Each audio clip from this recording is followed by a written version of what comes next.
Je kunnen haast hoe de hol rinnen, zo druk is het.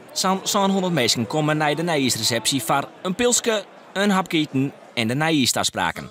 Van der Wiel is nog maar correct onder het werk, maar is al verantwoordelijk voor de nijistafspraak. En daar begon Van der Wiel samen. Ik zal me eerst, voor zover nodig, even graag aan u voor willen stellen.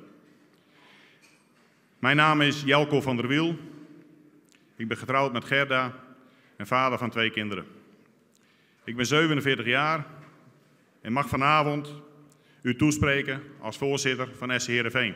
Het nijs van de nijsreceptie is eens dat er geen nijs is. En dat had de vastzitter het liefst. Er is de Aroen het hier genoeg gebeurd en dan maakt een streep onder het verliezen. De club Heerenveen met vooruit en we kunnen stilstaan en waarom zien, hebben we niks aan.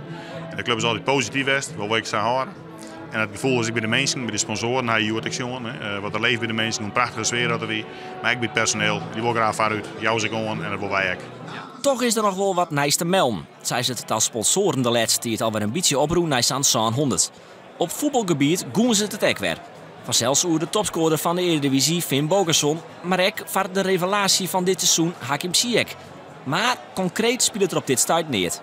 Nou, we kunnen niet ontkennen dat er altijd geruchten zijn rondom Finn Bogason, maar op dit moment speelt daar niks. Dat druk je enkele cupfest die je bij je melden had.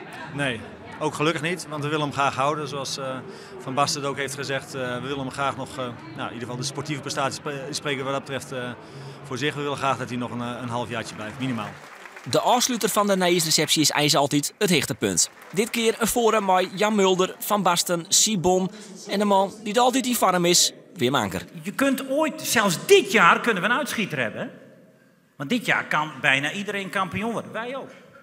Ja, misschien wil meneer Van Basten niet, maar iedereen kan kampioen worden. Marco, je staat nu 5e, hartstikke mooi. Ja. Maar is dat echt onzin wat Wim Anker zegt? Ik zou het niet durven beweren. Maar we moeten wel een beetje... Hij groeit wel, hè, Van Basten?